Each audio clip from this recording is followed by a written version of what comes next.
Je suis Alexandre Fruiani, je travaille à l'EPSF en tant que responsable de l'équipe modélisation et maîtrise des risques. Notre mission, collecter les événements de sécurité des exploitants, les contextualiser en les croisant avec d'autres informations comme la météo ou le trafic ferroviaire, pour enfin vérifier que la probabilité que ces événements provoquent un jour des conséquences graves reste faible.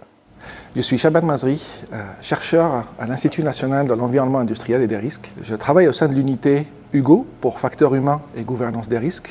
Nous sommes le pôle de compétences d'intégration des sciences humaines et sociales dans la gestion des risques au sein de l'INERIS. Ma spécialité, c'est de travailler sur l'évaluation des performances sécurité et plus globalement appréhender ce qu'est véritablement la performance sécurité dans les systèmes à risque. Le risque ferroviaire est au cœur des préoccupations de l'EPSF. Notre mission est de garantir la sécurité des transports ferroviaires en France en identifiant les menaces potentielles et en anticipant les incidents. Ce qui nous unit à l'INERIS, c'est notre vision commune du risque.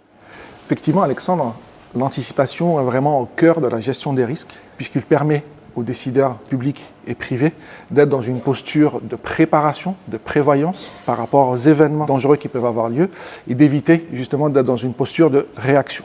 Notre travail à l'INERIS, c'est de fournir des modèles, des méthodes qui leur permettent d'exercer cette posture d'anticipation. Nous avons décidé de travailler ensemble dans le cadre d'un projet de recherche collaboratif de 3 ans pour mettre au point des méthodes et outils visant à réduire le temps de détection des situations à risque et d'anticiper leur survenance. La sécurité est l'affaire de tout le secteur ferroviaire et gagner du temps pour mettre en place des actions correctives lorsqu'elles sont nécessaires rejoint un objectif économique. En effet, le coût d'un accident peut être très élevé dans un contexte concurrentiel. C'est du gagnant-gagnant, une démarche vertueuse. Effectivement, une relation constructive entre le régulateur et le régulé est essentielle dans tout système à risque. L'objectif, c'est de fournir les méthodes, les modèles communs qui constituent les rouages de cette collaboration et permettent d'avoir une vision commune de ce que sont les priorités et de ce que sont les méthodes d'évaluation à mettre en place. C'est d'autant plus important dans le ferroviaire que l'on a une séparation entre les gestionnaires d'infrastructures et les entreprises ferroviaires et qu'on a besoin de préserver une vision système pour assurer une performance sécurité pour tous. À l'origine de ce projet de recherche, il y a eu une étude menée par l'INERIS sur les indicateurs de sécurité communs européens, avec un premier constat, qui est que compter le nombre de tués et de blessés graves n'est pas adapté aux événements rares.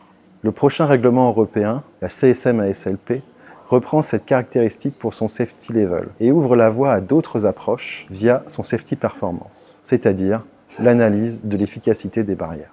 L'ambition est d'unifier tous les processus d'autorisation et de surveillance du système ferroviaire, tant sur le plan national qu'européen, autour de la mesure de l'efficacité des barrières.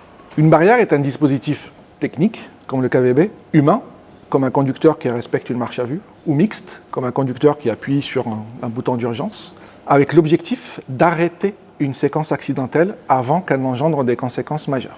L'avantage de l'approche barrière est qu'elle permet de focaliser les efforts de l'organisation sur ce qui crée de la sécurité au quotidien. La finalité est de permettre au secteur ferroviaire de maintenir un niveau de sécurité élevé dans un contexte de croissance du nombre d'acteurs, du nombre de trains, du nombre de kilomètres parcourus à travers l'Europe et bien sûr de résilience face au changement climatique. Le secteur ferroviaire entame des transformations majeures. Les pratiques de maîtrise des risques doivent évoluer afin d'éviter tout faux compromis entre sécurité et innovation.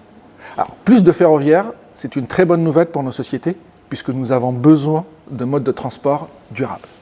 Par contre, préserver ce niveau de sécurité-là avec plus de trafic, exactement de la même manière que l'aérien l'a fait sur les dernières décennies.